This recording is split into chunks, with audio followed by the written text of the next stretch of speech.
Welcome to the Great Indian AI podcast channel. Today we're going on a deep dive into the world of Sri Ravi Shankar. Sounds fascinating. He's a spiritual leader and a humanitarian. Right. And he's touched so many lives all around the world. If you're interested at all in ancient wisdom and modern thought and global activism, I think you're really going to enjoy this episode. I'm excited to learn more. We're going to uncover a lot of great insights about his life and teachings and impact that you're definitely going to want to share with your friends. I'm down. So stay with us. I think you'll be glad you did. It really is amazing how Sri Ravi Shankar can bridge those different worlds. Like you were saying, ancient wisdom and modern thought. Yeah. His life really shows how spirituality can make a positive change. Absolutely. And not just be something you read about in old books. I think to really get a sense of his impact, we need to start at the beginning. Okay. Even his name, like Ravi Shankar, it just seems so full of destiny. Yeah, it is remarkable, isn't it? Ravi means sun, so it symbolizes illumination and knowledge. And then Shankar connects him to Adi Shankara, who was an amazing philosopher back in the 8th century. Wow. He really revitalized Hindu thought.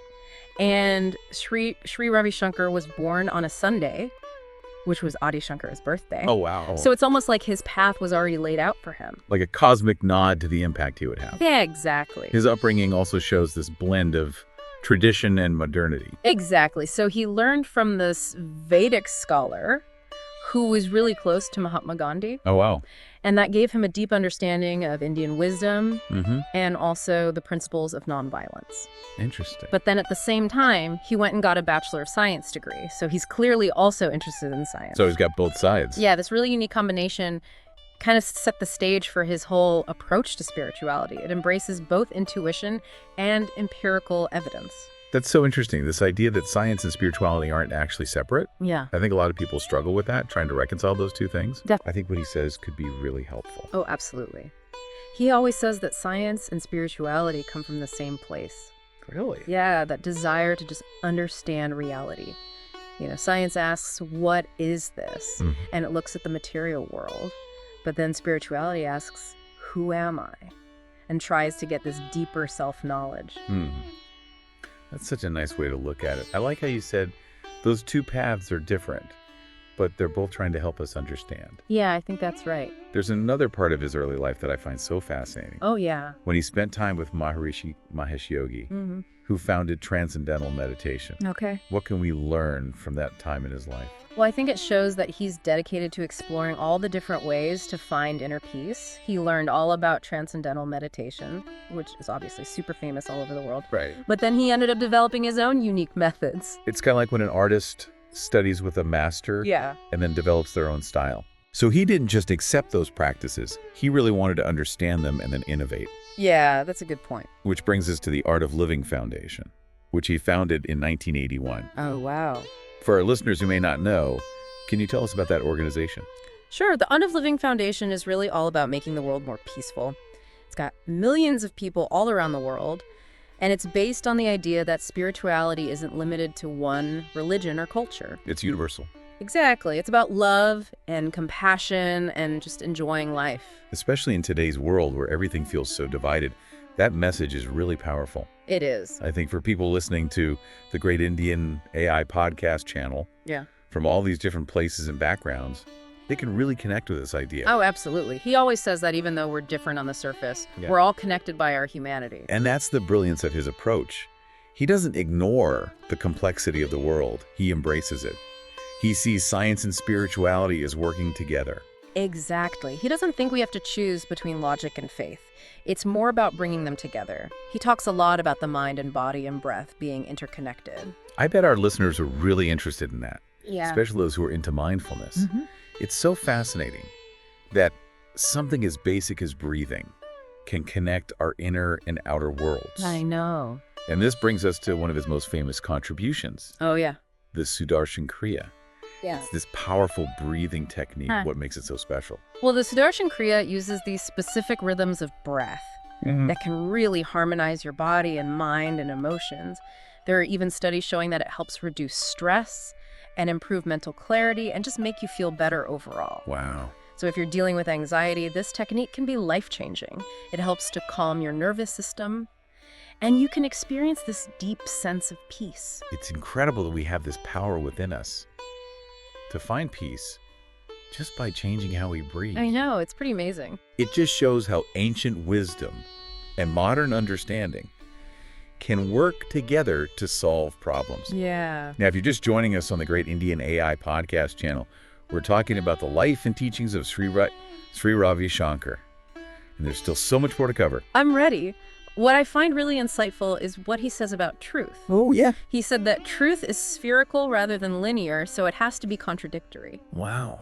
It's like he's saying that we should be open to different perspectives and not just stick to our own rigid beliefs. That's a really powerful idea. It is. It makes you question everything and think that maybe truth isn't so black and white. Exactly. He's encouraging us to embrace the complexity of life and move beyond that simple way of thinking.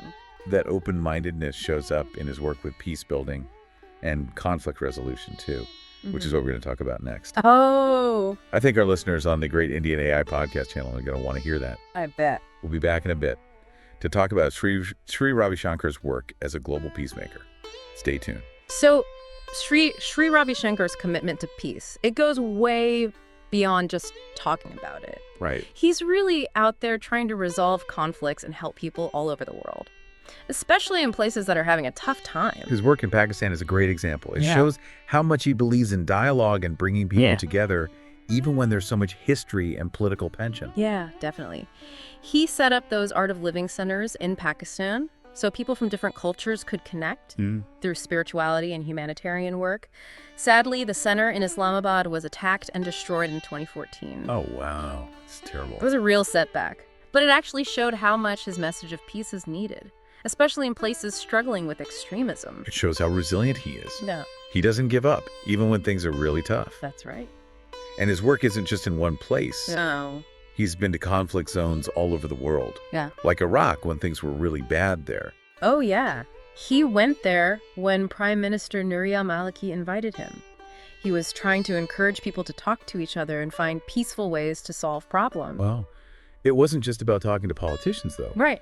He was also there to help the people who were suffering from the conflict. Yeah. Especially groups like the Yazidis, who were being persecuted. He has so much empathy for people who are caught in the middle of violence. He really does. He believes that to create lasting peace, you have to do two things. You have to address what's causing the conflict in the first place, but also help people who are hurting right now. That's so important. His work in Colombia is a perfect example of that. Oh, yeah. That was amazing. Tell me about that. Well, he worked with both the government and the FARC rebels. trying to help them find some common ground and stop fighting. That must have been really difficult. Yeah. Trying to get those two sides to talk. I know. He even encouraged the FARC to think about Gandhi's ideas of nonviolence. He really believes in finding alternatives to fighting. And his work in Colombia was recognized. They gave him the Simon Bolivar Order of Democracy. He did. It's incredible how he handles these really complicated situations with so much grace and a real desire to help people. He doesn't shy away from anything. He's not afraid to get involved even in politically charged conflicts. Yeah. Like what's happening in Venezuela. Even when things seem impossible, he still believes in dialogue. He talked to leaders in Venezuela during all that political turmoil. That takes a lot of courage.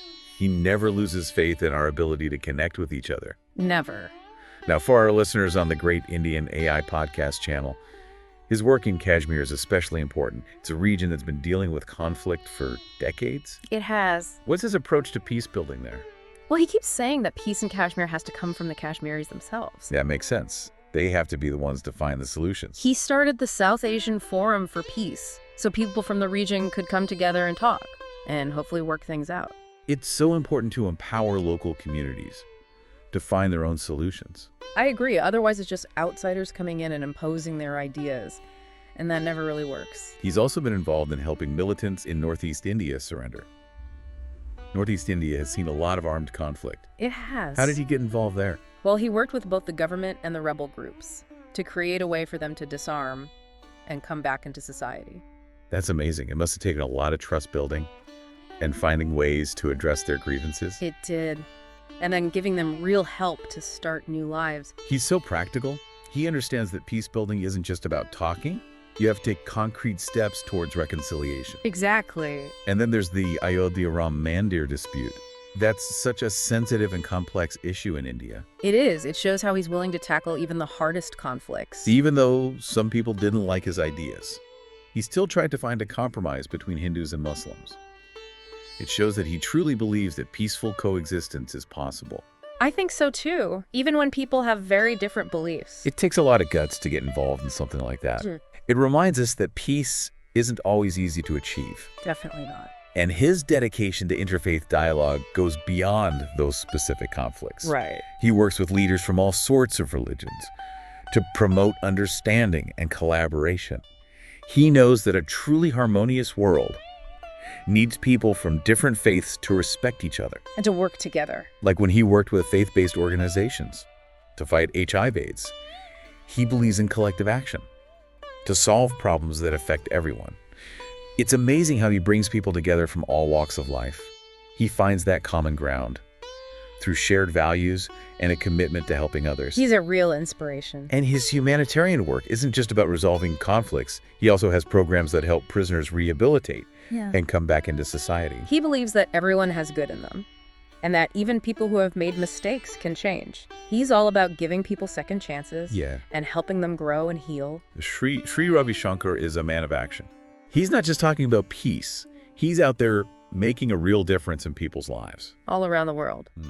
But of course, no one is perfect. Right. And when you're dealing with such complex issues, there are bound to be some controversies along the way. So in our final part, we're going to talk about some of the challenges and controversies that have come up around his work. Okay. Stay with us here on the Great Indian AI podcast channel. We've been talking about Sri Ravi Shankar and his work towards peace and harmony. But like you said, no one's perfect. Right. And sometimes even the best intentions can lead to controversy. Yeah, that's true, especially when you're dealing with such sensitive topics. One thing that got a lot of attention was his statement about some Indian government schools Oh, yeah. and how they might be breeding grounds for Naxalism. I remember that. That was back in 2012. Ah. And it really upset a lot of educators and politicians. Yeah, they didn't like that. But he did clarify later on. He said he was only talking about schools in areas that were already affected by Naxalite activity. He wasn't saying that all government schools were like that. It's a good reminder that words can be interpreted in different ways. Definitely. Especially when we're talking about something as sensitive as extremism. It's so easy to accidentally cause more division. Yeah, that's a good point. And then there was that other comment he made about India potentially becoming like Syria if the Ram Temple issue wasn't resolved. Oh, right. He was trying to warn people about the dangers of conflict, but some people thought he was exaggerating and that it could make things worse. Yeah, it's tough. When you're dealing with these really deep-rooted issues, people can get very emotional. I think it shows how passionate he is about peace, but sometimes that passion leads to statements that not everyone agrees with. Yeah, that's fair. So as we wrap up our deep dive on the Great Indian AI podcast channel, what are some key things our listeners can take away from all of this? Well, I think Sri Ravi Shankar's life and work really show us how important spirituality is, not just for our own well-being, but for the whole world. Right. He keeps reminding us that inner peace is the foundation for a peaceful world. I love that. And he talks a lot about finding joy in the present moment, no matter what's going on around us. I think that's such an important message for all of us. Especially these days, with everything going on. He gives us practical tools like that Sudarshan Kriya breathing technique to help us cultivate that inner peace and resilience. Yeah, and he pushes us to be more open-minded, to look at things from different perspectives, and realize that maybe we don't have all the answers. And even though his work in peace building has been controversial at times, it shows how powerful dialogue and compassion can be, and how important it is to try to find common ground. I think it's clear that his work has made a difference and inspired so many people. To look within themselves and make the world a better place. His story is full of both successes and challenges, but it ultimately shows us that positive change is always possible. Even when things are difficult.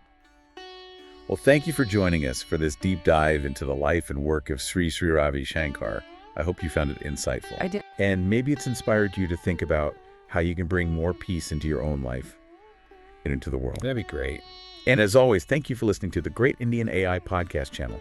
If you enjoyed this episode, please like, share, comment, and subscribe so you don't miss our future deep dives. Until next time, stay curious, keep exploring, and remember to breathe.